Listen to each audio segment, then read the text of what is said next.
بسم الله الرحمن الرحيم.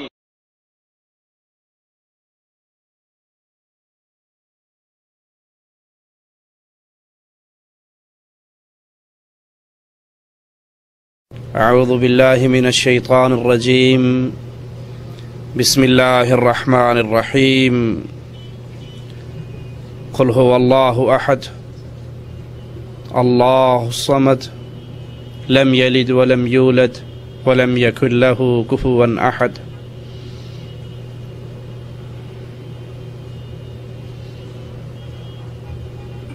امت اسلام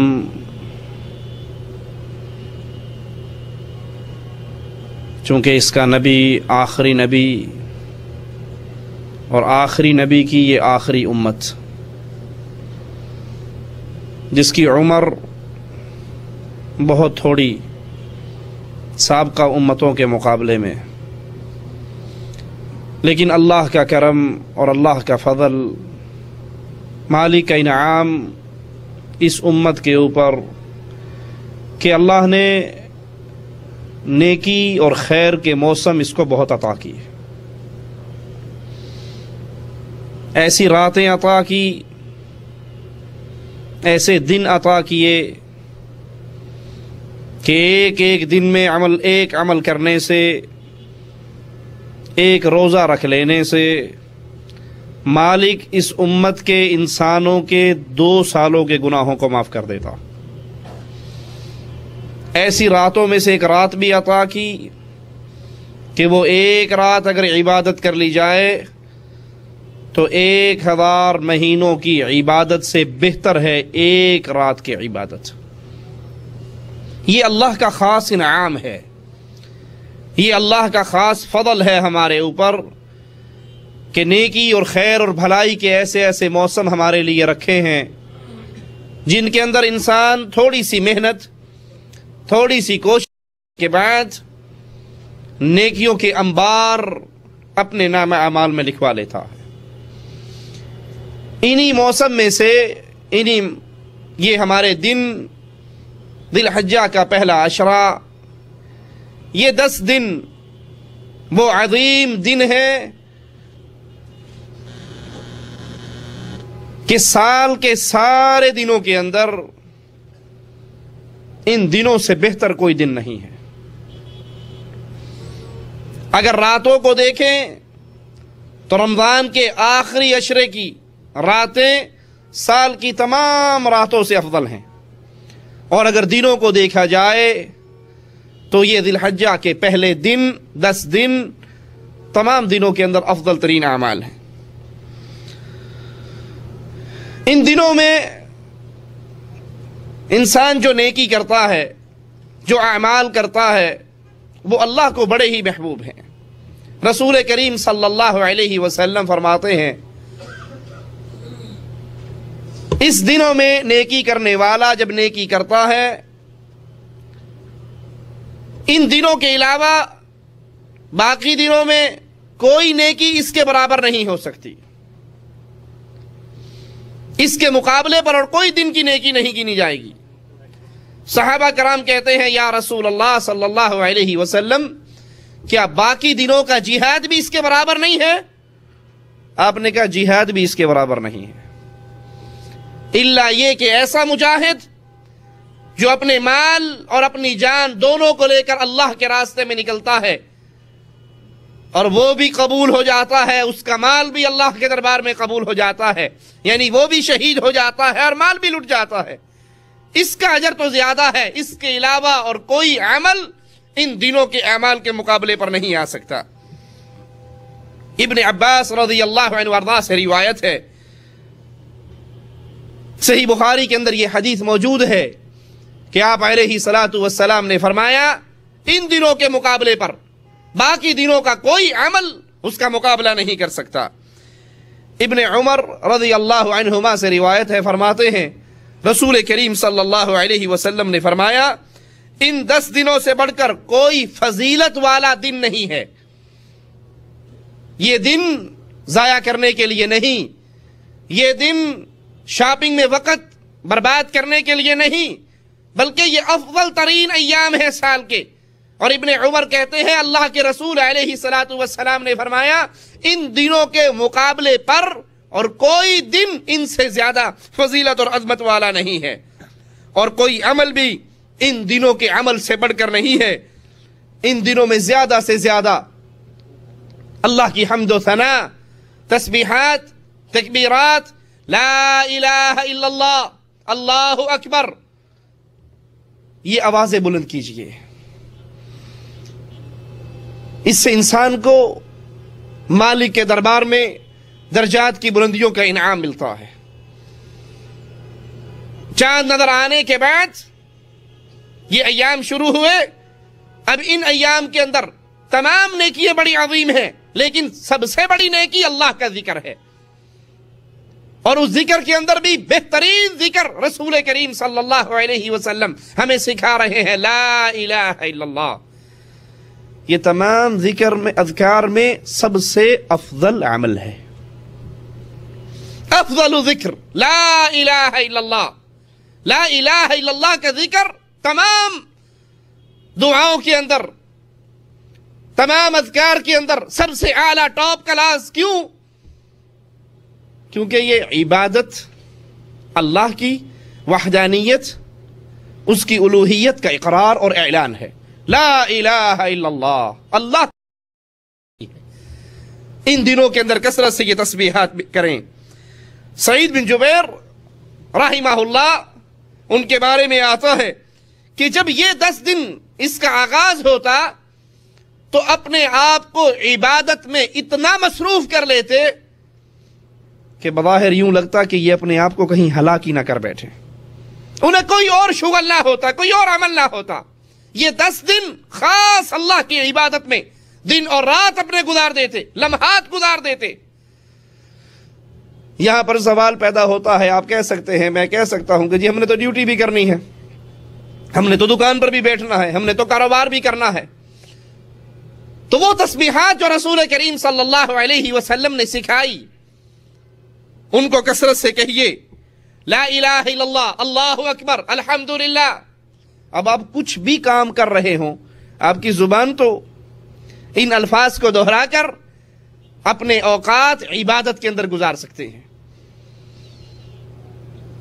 گاڑی چلا رہے ہیں، چلاتے رہیں، کوئی نہیں روک رہا، لیکن آپ کی زبان اللہ کا ذکر کرتی رہے، یہ زبان اللہ کے ذکر سے تر رہے، تو آپ ان ایام کی عظیم ترین نیکیوں میں سے ایک بہت بڑی نیکی کو حاصل کر لیں گے، اور وہ اپنی زبان کو اللہ کی یاد میں مگن رکھنا۔ اور جب یہ زبان اللہ کے ذکر میں مگن ہوتی ہے تو کتنی ہی گناہ ہیں جن سے انسان کا دامن چھوٹ جاتا ہے۔ میں خاموش ہوں گا، میری زبان جھوٹ بولے گی، خاموش بیٹھا ہوں، پھر زبان ہلائی تو جھوٹ، کسی کی غیبت، کسی کی چغلی، کسی پر الزام، کسی کو گالی، اور اگر میری زبان مصروف رہے گی لا الہ الا اللہ، سبحان اللہ، الحمدللہ، اللہ اکبر، تو کیا خیال ہے اب کسی کو گالی دینے کا ٹائم ہے میرے پاس؟ کسی کی غیبت کرنے کا ٹائم ہے میرے پاس؟ کسی کی چغلیاں کرنے کا ٹائم ہے میرے پاس؟ جھوٹ بولنے کا ٹائم؟ میری زبان اللہ کے ذکر میں مشغول ہے۔ آپ گاڑی چلا رہے ہیں، آپ آفس میں ڈیوٹی کر رہے ہیں، آپ دکان پر بیٹھے ہیں، گاہک نہیں ہے، خاموش نہ بیٹھیے، بلکہ اپنی زبان کو اللہ کے ذکر سے تر رکھیے۔ اور جب دنوں کے اندر انسان اس عمل پر پریکٹیکلی طور پہ لاگو کرتا ہے، جاری کرتا ہے، تو انشاءاللہ یہ عادت پھر ایسی پڑ جاتی ہے کہ باقی دنوں میں بھی اس کی زبان اللہ کے ذکر سے تر رہتی ہے۔ ابن حجر رحمہ اللہ ان 10 دنوں کی فضیلت کا سبب بیان کرتے ہیں کہ کیا وجہ ہے یہ 10 دن سال کے سارے ایام میں افضل ترین ایام کیوں ہیں؟ فرماتے ہیں کیونکہ ان 10 دنوں کے اندر بڑی بڑی عبادتیں اکٹھی ہو جاتی ہیں۔ جو بڑی بڑی عبادتیں اس طرح 10 دنوں کے اندر ان کے علاوہ اور کہیں نہیں ہوتی۔ بڑی بڑی عبادتیں، نماز، روزہ، حج، قربانی، یہ بڑی بڑی عبادتیں ہیں، اور یہ ساری عبادات ان 10 دنوں کے اندر اکٹھی ہو جاتی ہیں۔ اس لیے یہ 10 دن سال کے باقی دنوں میں افضل ترین ایام ہیں۔ اب کون سا عمل ہے جو ان دنوں میں کیا جائے؟ کون سے کام ہیں جو ان دنوں میں کیے جائیں؟ نماز فرض نماز تو سال کے ہر دن کے اندر ہے، اس میں تو معافی اور چھٹی کسی بھی حال میں، آپ بیمار ہیں، آپ تکلیف میں ہیں، آپ تنگی میں ہیں، آپ آسانی میں ہیں، آپ سفر میں ہیں، آپ غمی میں ہیں، آپ خوشی میں ہیں، نماز میں کسی حال میں بھی معافی کا تصور نہیں ہے۔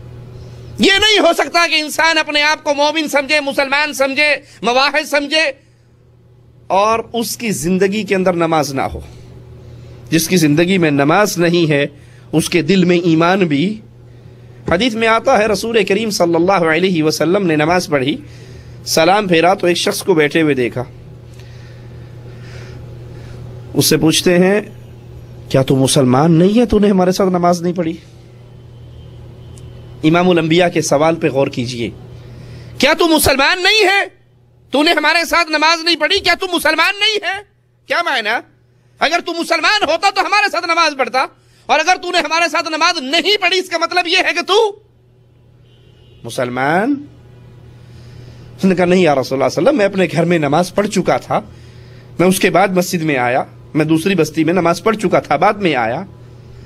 جو مسلمان ہے نماز اس کے لیے لازمی ہے، اور جو نماز کو چھوڑ رہا ہے تو ایمان اور اسلام اس کے دامن کو چھوڑ کے، یہ ہمارے دور کے اندر مسلمان پیدا ہو گئے ہیں جو ماشاءاللہ کلمہ گو ہیں، مسلمان ہیں، اقامے پر مذہب ان کا اسلام لکھا ہوا ہے، ختنہ انہوں نے کروائی بھی ہے، لیکن جب انڈیا پر کرکٹ میچ لگتا ہے تو نمازیں ان بھول جاتی ہے، جب فلم چل رہی ہوتی ہے تو نماز ان کو بھول جاتی ہے، جب کوئی ڈرامہ چل رہا ہو تو نماز ان کو بھول جاتی ہے، جب بیگم صاحبہ سے گپیں چل رہی ہوں تو نماز ان کو بھول جاتی ہے، جب دوستوں کی مجلس لگی ہوئی ہو تو نماز ان کو بھول جاتی ہے، اور اس کے باوجود اپنے آپ کے بارے میں وہ یہ غور اور یقین اور پختگی کے ساتھ کہتے ہیں کہ ہم مسلمان ہیں، ہمیں کون کافر کہہ سکتا ہے، ہم پکے مسلمان ہیں، اور نماز ان کی زندگی میں موجود نہیں ہے۔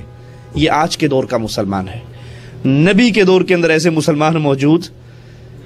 ابو ہریرہ رضی اللہ عنہ وارضاہ فرماتے ہیں صحابہ کا مسئلے پر اجماع تھا، اکٹھے تھے تمام صحابہ، کسی صحابی سے اس مسئلے پہ اختلاف نہیں موجود ہے، ذکر نہیں ہے کہ انسان اگر نماز کو چھوڑ دیتا تو وہ کافر ہو جاتا ہے۔ ہم کسی عمل کے ترک کرنے کو کفر نہیں جانتے تھے سوائے نماز کے ترک کرنے کو۔ نبی کریم صلی اللہ علیہ وسلم کے دور کے نمازی کیسے تھے؟ سیدنا عمر رضی اللہ عنہ وارضاہ زخمی ہو گئے، لہو لہان ہو گئے، جب ہوش آئی تو پہلا سوال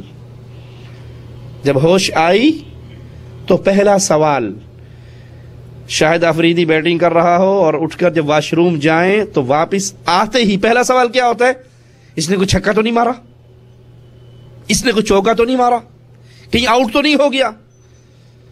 لا حول ولا قوة الا باللہ۔ اذان ہو رہی ہے، سن رہے ہیں، مؤذن حی علی الصلاۃ کہہ رہا ہے، حی علی الفلاح کہہ رہا ہے، کان میں پردہ سماعت سے یہ آواز ٹکرا رہی ہے، لیکن کیا کریں؟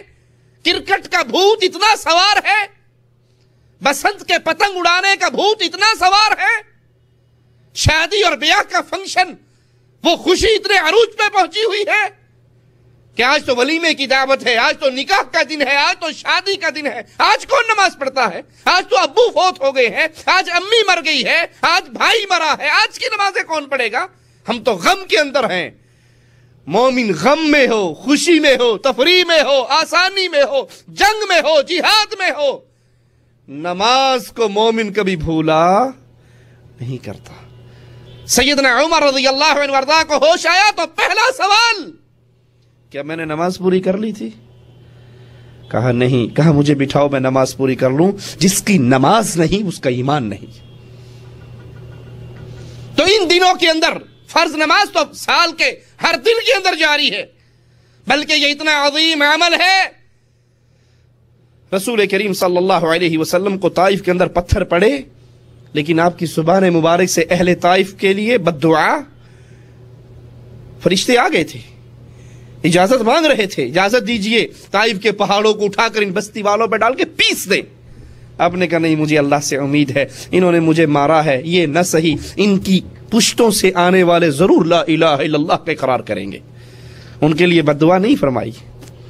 لیکن جب جنگ خندق کے موقع پر کفار آپ کی اور آپ کی نماز کے درمیان حائل ہو گئے, جنگ اتنی بھڑک اٹھی, آپ کو موقع نہ ملا نماز کا. اب جب نماز پڑھنے لگے تو پھر بد دعا کرتے ہوئے کہتے ہیں اللہ ان کے گھروں کو آگ سے بھر دے. جس نے ماتھا پھڑوا کے بد دعا نہ کی, جس کو زہر کھلایا گیا یہودیہ کے ہاتھ سے, بد دعا نہ کی, جس کو مکے سے نکال دیا گیا, ہجرت کرنے پہ مجبور کر دیا گیا, بد دعا نہ کی. لیکن جب اس کی نماز کے درمیان میں رکاوٹیں کھڑی ہوئی, اب بد دعا دیتے ہوئے کہتے ہیں ان کے گھر آگ سے بھر جائیں جنہوں نے ہمیں ہماری نماز نہیں پڑھنے دی. ان 10 دنوں کے اندر نفل, نوافل, رات کا قیام, دن کے اندر اللہ کی یاد, اس کا کثرت سے اہتمام کریں. یہ نماز بڑی عظیم چیز ہے. انسان سوچ بھی نہیں سکتا جہاں تک اس عمل کے ذریعے وہ بلندیوں پر پہنچ جاتا ہے. اتنی بلندیوں پر پہنچ جاتا ہے نوافل کے ذریعے, سجدے سجود کے ذریعے, نوافل کے ذریعے, کہ مالک فرماتا ہے میں اپنے بندے کا ہاتھ بن جاتا ہوں, میرے اتنے قریب ہو جاتا ہے فرائض ادا کر کے, نوافل ادا کر کے, میں اس کا ہاتھ بن جاتا ہوں جس سے یہ پکڑتا ہے, میں اس کا قدم بن جاتا ہوں جس سے یہ چلتا ہے, میں اس کا کان بن جاتا ہوں جس سے یہ سنتا ہے, میں اس کی آنکھ بن جاتا ہوں جس سے یہ دیکھتا ہے.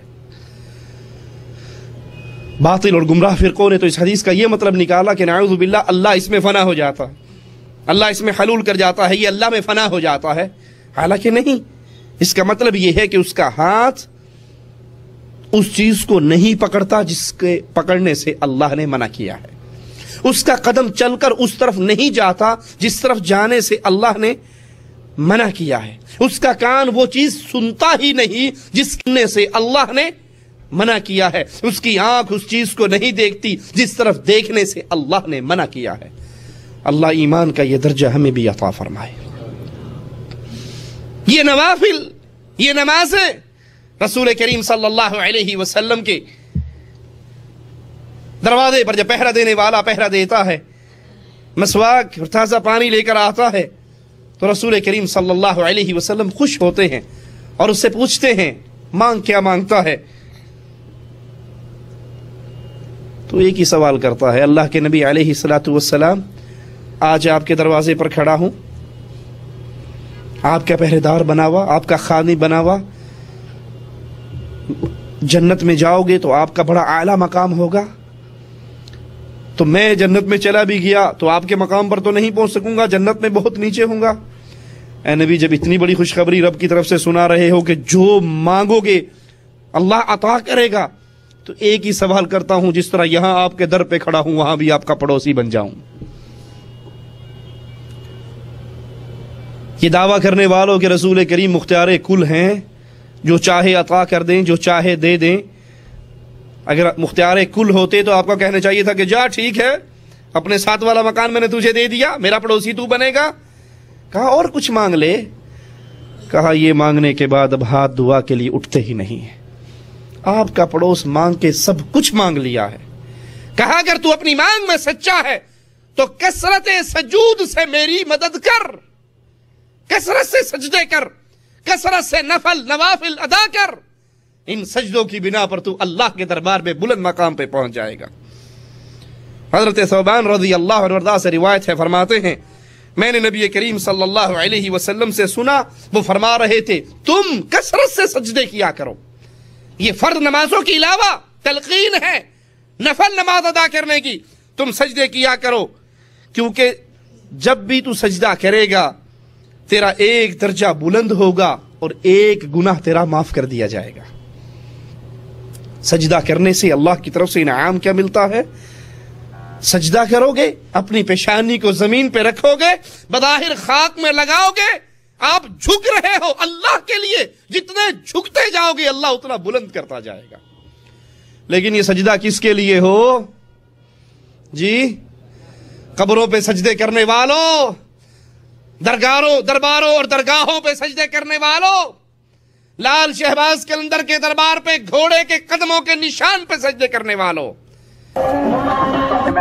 ਜਾਂਦੇ ਤੁਹਾਡੇ ਭਰਾਵਾਂ ਦੀ ਖਿਦਮਤ ਆਪਣੇ ਦਾਤੇ ਦੇ ਨਾਲ ਚਲਾ ਕੇ ਦਾਤੇ ਜਾ ਭਾਈ ਚਲਾ ਕੇ ਦਾਤੇ ਜਾ 3 ਰੁਪਏ ਦੀ ਬੋਤਲ ਪੀਓ ਭਰਾ ਜੀ ਬੋਤਲ 3 ਰੁਪਏ ਦੀ 3 ਰੁਪਏ ਦੇ ਜਾਓ ਤੇ ਬੋਤਲ ਪੀਵੇ ਜਾਓ ਬੋਤਲ 3 ਰੁਪਏ ਚਲਾ ਕੇ ਦਾਤੇ ਜਾ ਜੁਲੇ ਲਾ ਕੇ ਚਲਾ ਕੇ ਡਾਲ ਦੋ ਤੇ ਰਸਤੀ ਬੋਤਲ ਪੀਓ ਬੋਤਲ 3 ਰੁਪਏ ਦੀ ਜਿਹੜੇ ਭਰਾ ਵੀਰ ਨੇ ਜਿਹਨਾਂ ਕੋਲ ਪੁੱਛ ਲਓ ਤਸੱਲੀ ਚਲਾ ਕੇ ਦਾਤੇ ਜਾ ਜੁਲੇ ਲਾ ਕੇ ਚਲਾ ਕੇ ਡਾਲੋ ਦਿਲ ਕੇ ਬਣਾ ਦੋ ਆਪਣੇ ਜੂਸ ਵਾਲੀ ਬੋਤਲ ਹੈ ਪਹਿਚਾਨ ਕਰੋ ਆਪ ਪੀਓ ਆਪਣੇ ਯਾਰਾਂ ਦੋਸਤਾਂ ਨੂੰ ਪਿਲਾਓ ਬੋਤਲ 3 ਰੁਪਏ ਦੀ ਅੱਲਾ ਦੀ ਮਿਹਰਬਾਨੀ ਨਾਲ ਕੋਈ ਚਲਾ ਕੇ ਦਾਤੇ ਜਾ ਜੁਲੇ ਲਾ ਕੇ ਚਲਾ ਕੇ ਡਾਲੋ ਸਾਰਾ ਮੇਲਾ ਫਿਰ ਕੇ ਮੇਲਾ ਦੇ ਨਾਲ ਬੋਤਲ ਨਾ ਬਣਾਵੇ ਬਾਬਾ ਚਲਾ ਕੇ ਡਾਲ ਬੋਤਲ 3 ਰੁਪਏ ਦੀ ਜਿਹੜਾ ਕਰੇਗਾ ਧੋਖਾ ਹੋਵੇਗਾ ਔਖਾ ਕਰ ਮਜ਼ਦੂਰੀ ਤੇ ਕਾਚੋਰੀ ਬੋਤਲ 3 ਰੁਪਏ ਦੀ ਤੇ ਪੈਕਲ ਪੀਓ ਵਧੀਆ ਪੀਓ ਠੰਡੀ ਠਾਰ ਹਾਜ਼ਮੇਦਾਰ ਅੰਬ ਦੇ ਜੂਸ ਵਾਲੀ ਬੋਤਲ 3 ਰੁਪਏ ਦੀ ਤੇ ਪੈਕਲ ਪੀਓ ਵਧੀਆ ਪੀਓ ਜਾਨ ਦੇ ਜ਼ੈਕਰ ਬੋਤਲ 3 ਰੁਪਏ ਦੀ ਹਰ ਮੇਲਾ ਮੰਡੀ ਦੇ ਮੈਚ ਤੇ ਤੁਹਾਡੇ ਭਰਾਵਾਂ ਦੇ ਮੈਚ ਤੇ ਜਾਂਦੇ ਨੇ ਤੁਹਾਡੇ ਭਰਾਵਾਂ ਦੀ ਖਿਦਮਤ ਆਪਣੇ ਦਾਤੇ ਦੇ ਨਾਲ ਚਲਾ ਕੇ ਦਾਤੇ ਜਾ ਭਾਈ ਚਲਾ ਕੇ ਦਾਤੇ ਰੁਪਏ ਦੀ ਬੋਤਲ ਪੀਓ ਭਰਾ ਜੀ ਬੋਤਲ 3 ਰੁਪਏ ਦੀ